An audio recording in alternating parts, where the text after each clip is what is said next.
Hey everyone, and welcome back to Ideanthro. Now today we have a guest with us. We have Martin O'Day from Clouston Associates, and we are at the Stormwater 2016 conference on the Gold Coast. And I was fortunate enough to see an early version of your conference paper, Martin, and it had lots and lots of stuff in it. Yeah, we were talking about that. Maybe too much for one presentation. That's right. Yep. It had lots in it, but one thing in particular jumped out at me because you had a section in there that talked about some future options for funding of how we might maintain stormwater infrastructure, stormwater treatment infrastructure, green infrastructure into the future.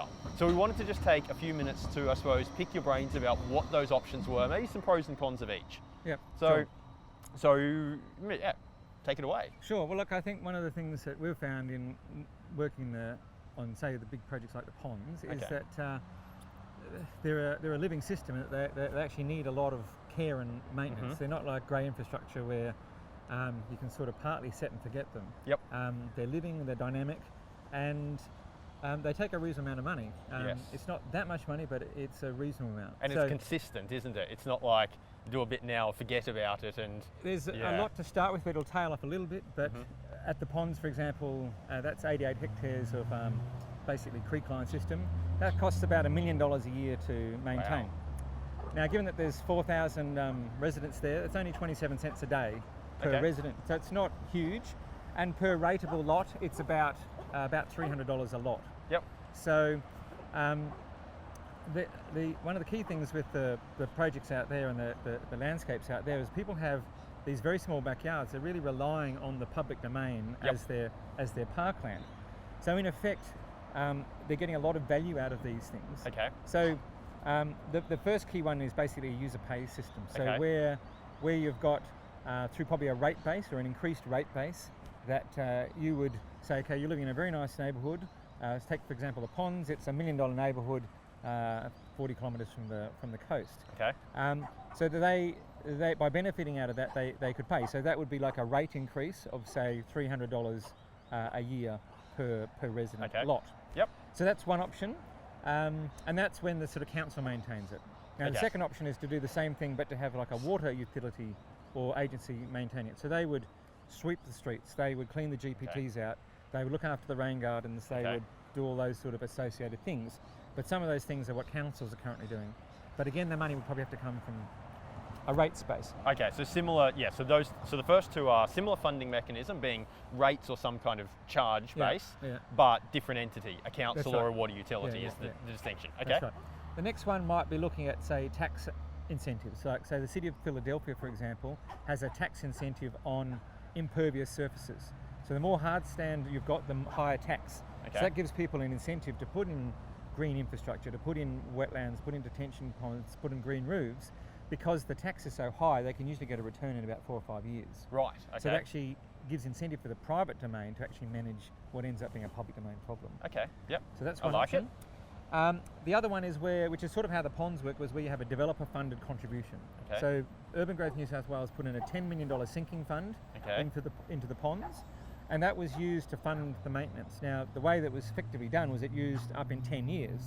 Now, had it been, say, $30 million, the interest alone probably would have been able to manage the parklands forever. Okay, right. So a higher version of that would potentially provide a long-term mechanism, or a smaller amount that could offset council's rates to make the residents make it less for the residents. Okay. Yep. So that's one option. So so that's almost taking those maintenance costs and meaning that they have to be recognised up front. So in the design, that would start to send some signals about there'd be an incentive there for the designer and the developer to make sure that what they were proposing was cheaper in the long term, because they would actually be paying for it via the sinking funds. That's right, they'd be maintaining it. Now, the thing that happens at the moment is the developer develops the land, make all these pretty landscape spaces. Because they sell sell apartments and sell houses, and then they hand it over to council and go, here, you look after it now. And the same with riparian corridors. The riparian corridors are effectively mandated by the Office of Water, but they don't look after them. It's the councils that then look after them. So the burden really comes to the councils. So if there was a way to reduce that by effectively upfront, like the developers make a lot of money out of selling these estates, and there is a bit of value uplift from having a parkland, which creates higher residential sales. So there's a potential that you could say, okay, you need to think about a bigger amount of money to provide a long-term offset. Okay. Yep. The other one would be, so that's the one-off developer levy. Yep.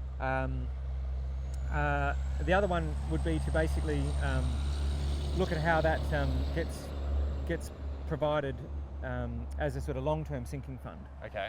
So the another version of that is basically like a leased landscape, where the person designing, building and maintaining the landscape's all one entity, all one company. Right. And they can amortize the cost. So for example, the cost is going to be about 3 times, over 100 years, the cost might be 2 to 3 times the original capital cost. Yeah, the maintenance cost will be 2 to 3 times, yep. That's right. So if you amortise that over 100 years, you get a much smaller amount per year. And then, but again, it's coming from a rate base. Okay. But it might be that, say for example, a superannuation fund might say, okay, we'll upfront fund the investment cost to build it, with the knowledge that we'll get 100 years worth of returnable returns on this. So it's turning into a business, essentially. Effectively. Yep. So that you're saying, okay, and again, it's the same thing you were talking about before, that if the people who design it, build it, construct it, maintain it are all the same people, it's in their best interest to make it efficient. Yep. And they also learn from what they do. So as the things get built, they go, that didn't work, we won't do that. Next one will evolve. So particularly if it was a development over a 10, 15, 20 year period, they're going to evolve. Yeah. So they get benefits out of doing that. So that's one where you effectively lease the landscape, and it's just but it's a yearly cost, or a monthly cost, or some sort of cost. But that would effectively still come down to the owners of the residences. Yep. And the last one is similar to the like the one-off cost. But say for example at the ponds again, there's $2 billion worth of development all up. Okay. Private and public investment. So that's the developers, the agents, the individual homeowners building things and so forth. If you were to say provide a 1.5% tax levy on everybody who builds at the site, that would basically give $30 million. So 1.5% on like the people who are building the buildings, so not the developers who develop the land. Well, the developer, if he's developing land, he has to pay 1.5% tax. Someone building a house has to pay 1.5%. Landcom has to pay 1.5% for building roads and water utilities. Okay. Right. So you end up with a pool of money which would be about $30 million. Yep. Right? And then you use that $30 million in a managed trust. Yep. That's generating interest, and you're using that interest that you're generating per year to just maintain it. Yep. Okay. So they're the sort of mechanisms, and I think if you also look at how you would do that, you might also be able to employ local people that live there. That might be some of their job, is to actually look after all these systems. Yes. So they get a job there, they get money, they get an income. Employment close to home. Yep. Yeah, that's right. So, and it's close to their heart because they see it every day and go, if that's not working, how come? Yep. So I think there's a whole range of opportunities there, because what I think we're going to find is that these things will start to fall apart, and people will go, this rain garden's not working, let's pull it out. So if there's better ways of doing it, and the money there to do it, and the understanding, I think that's the key. The upfront planning. Okay, wonderful. So let's just recap really briefly. There were 6 types we talked about here. Yeah. So we had 2 that were essentially funded by rates, being one done by local government and one done by water authority. So 2 user pays ones. Yep. A lot of them are effectively user pays in some way, that they're through a rate base. Yep. Then we had Philadelphia. Yeah, which is a tax and rate based incentive, but that's largely a stormwater one, about being rated on how much hard surface you've got. Yep. Then there's the developer provided sinking fund. So there's effectively a version of that where they put in extra money up front to create a trust fund to manage it. Yep. And they pay for that out of the profits they make on the value uplift from the land. Yep. There's the one-off levy, where we said the 1.5% levy on everybody. Everyone who does something. The last one is the leased landscape, where you lease the whole thing forever. Yep. And so that just provides a continuous income stream, but because you can amortise the costs, you can reduce the upfront costs, and you could also potentially use it as a tax write-off for residents and so on. Okay, wonderful. Okay. Thank you for taking the time to have a chat. Yes. With us all. Thank you for tuning in, and we'll see you next time. Okay, thank you. Cheers. Okay, back to the conference. Yeah, let's go.